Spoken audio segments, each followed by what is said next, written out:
안녕하세요. 저는 방구석 헤지펀드 매니저 라일라입니다. 저는 미국에서 데이터 사이언티스트로 일하고 있는데요. 제 취미는 매일 주식 데이터를 받아 코드를 돌려 전략을 만들고 돈을 잃거나 벌든 제 돈을 투자해 전략을 실험해보는 것입니다. 오늘은 드디어 다시 한번 다우 지수와 S&P 500 그리고 소형주 중심의 러셀 2000 지수가 사상 최고치를 기록하며 강하게 상승했습니다. 이러한 상승의 배경에는 오늘 나온 매우 긍정적인 뉴스가 있었는데요. 트럼프 전 대통령이 조지 소로스 밑에서 일했던 전 헤지펀드 매니저 스콧 베센트를 재무부 장관으로 지명한 것을 시장이 매우 긍정적으로 받아들인 것을 알 수 있습니다. 오늘은 이러한 기대감 속에서 장기채가 하락했고 소형주는 그 영향을 받아 다시 한번 강하게 돌파했습니다. 이번 주는 조용한 장세가 이어질 것으로 예상되며 변동성이 크지 않을 것으로 보입니다. 새로 재무부 장관으로 지명된 스콧 베센트를 살펴보면 스콧은 소로스 매니지먼트 파트너로 오랫동안 활동했으며 트럼프 선거 캠프에서 경제 자문으로도 꾸준히 활동했다는 것을 알 수 있습니다. 특히 3중 접근법을 제안하며 경제 성장률을 3%로 유지하고 GDP 대비 재정 적자를 3%로 축소하며 원유 생산량을 하루 3만 배럴 늘리는 방안을 제시했습니다. 이를 통해 인플레이션을 낮게 유지하며 경제 성장을 도모하려는 노력을 트럼프 대통령과 함께할 것으로 시장은 기대하고 있습니다. 오늘도 주요 뉴스를 살펴보며 시장의 방향성을 분석해 보겠습니다. 오늘 장 초반에 시장이 급등했는데 이는 많은 투자자들이 매수 주문을 걸어놓은 결과로 보입니다. 그러나 이후 오후까지는 하락세를 보였고 다시 상승 마감하며 균형을 이루는 모습을 보였습니다. 이는 시장 참여자들이 지속적으로 매수 주문을 넣는 가운데 헤지펀드와 알고리즘 트레이딩이 차익 실현을 조금씩 하고 있는 상황임을 보여줍니다.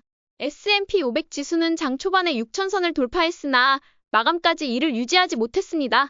6천은 여전히 심리적 저항선으로 작용하며 시장 참여자들의 신중한 태도가 반영되고 있는 것으로 보입니다.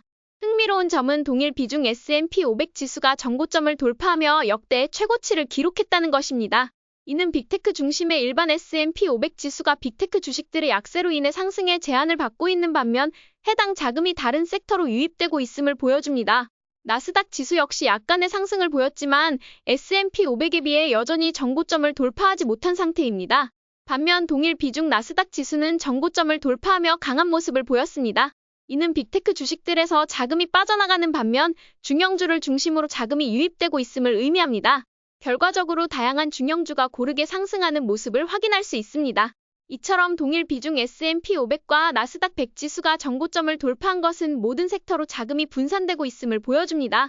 이는 섹터 로테이션이 천천히 진행되고 있다는 신호이며 이러한 로테이션은 앞으로 3개월에서 6개월 동안 지속될 가능성이 높습니다.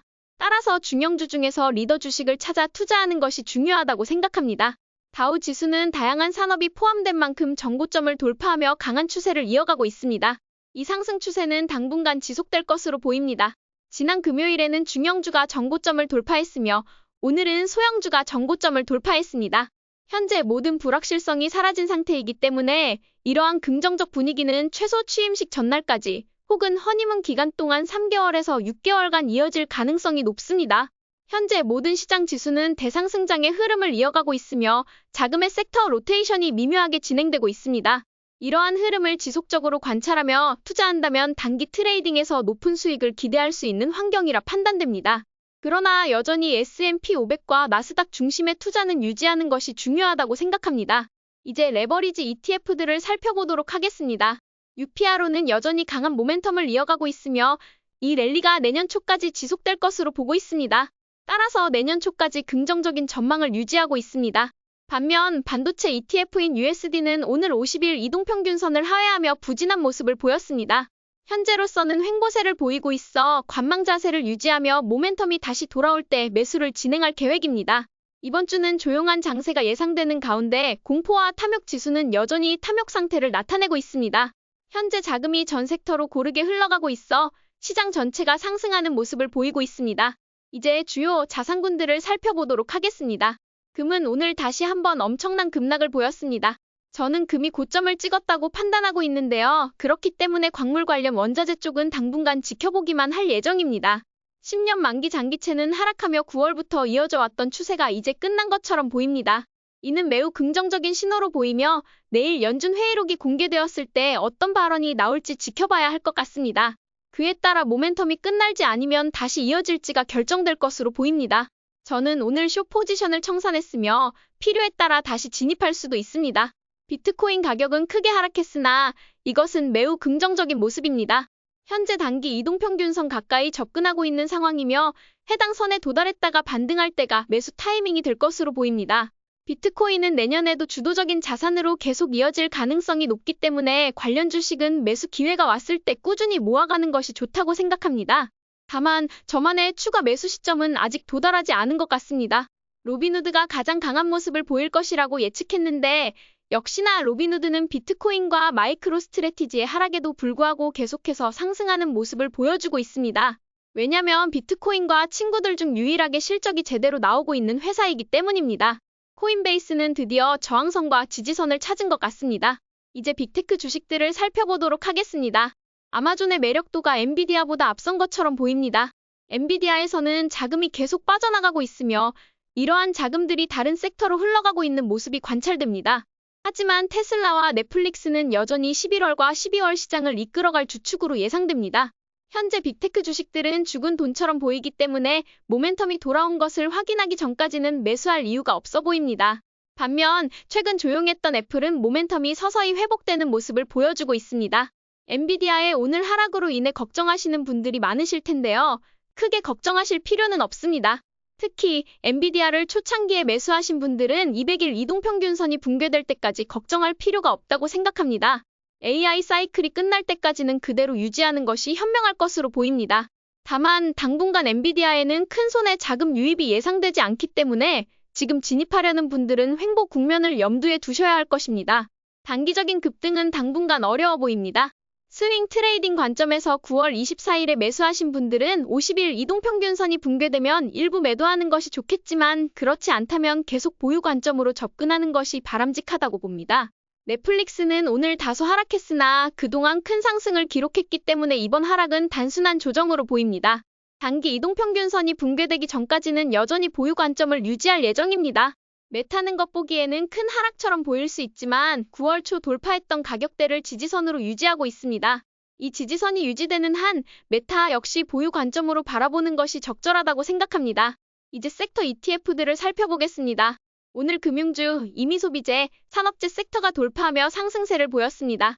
이러한 움직임은 트럼프 전 대통령의 당선 이후 횡보하던 주가가 다시 상승세로 전환된 것으로 해석됩니다. 이러한 섹터들의 상승을 주도한 주요 종목들을 분석하고 추가 매수 여부를 신중하게 검토하는 것이 중요합니다. 이제 섹터 로테이션이 진행되고 있는 주택 건설과 소매 주식들에 대해 살펴보도록 하겠습니다. 오늘 주택 건설 섹터가 큰 돌파를 기록했는데요. 물론 그동안 약간씩 상승하며 전조 증상을 보여주긴 했지만 오늘은 완벽히 큰 폭으로 돌파했습니다. 이는 10월 중순의 장기채 금리 상승으로 인해 지속되던 하락세를 멈추고 다시 한번 정고점을 테스트할 가능성이 높아 보입니다. 오늘 새로운 재무부 장관 후보가 발표되면서 10년 만기 국채 금리가 하락했는데 이로 인해 주택 건설 관련 주식이 수혜를 입고 추가 상승한 것으로 판단됩니다.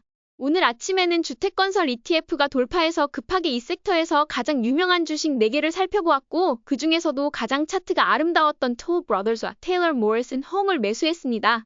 물론 이 흐름이 언제까지 이어질지는 모르지만 매수를 통해 테스트하지 않으면 이 상승세가 지속될지 여부를 알 수 없기 때문에 소량만 매수했고 다음 주까지 흐름을 지켜볼 계획입니다. 한편 오늘 눈여겨볼 또 다른 섹터는 소매주인데요. 금요일에 이미 돌파를 했고 오늘 또다시 연말 특수로 인하여 돌파를 한 것으로 보입니다. 다만 소매주의 상승이 추수감사절, 블랙프라이데이, 크리스마스 등 연말 시즌의 미국인들의 선물 구매로 인한 연말 특수 때문인지 아니면 실적 개선에 기반한 상승인지 반드시 구분해야 합니다. 만약 연말 특수로 인한 상승이라면 연말이 지나고 내년 초에 급락을 경험할 가능성이 있습니다. 따라서 이런 주식들은 트레이딩 관점으로 접근하거나 실적 안정성이 가장 좋은 몇몇 회사를 선별해 투자하는 것이 바람직하다고 생각합니다. 이제 이 시그널들을 이용해 오늘 어떤 투자를 했는지 매매일지를 살펴보도록 하겠습니다. 오늘도 레버리지 ETF들은 단순히 보유 관점으로 바라보고 있습니다. 그리고 방금 언급했던 톨 브라더스와 테일러 모리슨 홈을 매수했습니다. 지난 몇 주 동안 손절을 제외하고는 수익 실현을 거의 하지 않았는데요. 오늘은 스윙 트레이딩 계좌에서 매수한 햄스 앤 헐 주식을 연말 쇼핑을 위해서 매도했습니다. 하지만 장기 계좌에서는 여전히 보유 중이며 장기적으로는 계속 보유 관점을 유지할 예정입니다. 이 주식은 단순히 연말 소비와 쇼핑 자금을 마련하기 위해 매도한 것입니다. 오늘도 적립식 투자와 배당금 투자는 꾸준히 이어갔습니다. 결론적으로 이번 주는 여전히 조용한 장세가 이어질 것으로 보입니다. 소매 섹터와 주택 건설 섹터에서 돌파가 있었는데 소매주는 연말 특수로 인해 상승한 것으로 보이고 주택 건설은 금리 인하로 인한 수혜로 상승세를 이어갈 가능성이 큽니다. 빅테크 주식들은 당분간 횡보할 것으로 보입니다. 이 횡보 흐름은 3개월에서 6개월 동안 지속될 가능성이 있기 때문에 당분간 새로운 주식을 찾는 것이 중요합니다. 특히 실적이 좋고 자금이 꾸준히 유입되는 기업이 보인다면 지속적으로 매수를 진행하는 것이 바람직합니다. 이는 헤지펀드들이 빅테크에서 자금을 빼내 다른 섹터로 이동하는데 최소 3개월에서 6개월이 걸리기 때문입니다. 따라서 트레이딩을 하시는 분들은 이러한 흐름을 찾는 것이 매우 중요하다고 생각합니다. 그리고 내년 4월에 세금을 내야 해서 수익 실현을 하기 전까지 이 상승 추세를 이어가지 않을까 생각하고 있습니다. 오늘도 저희 전략이 재미있으셨다면 좋아요와 구독 버튼 눌러주세요. 지금까지 방구석 헤지펀드 매니저 라일락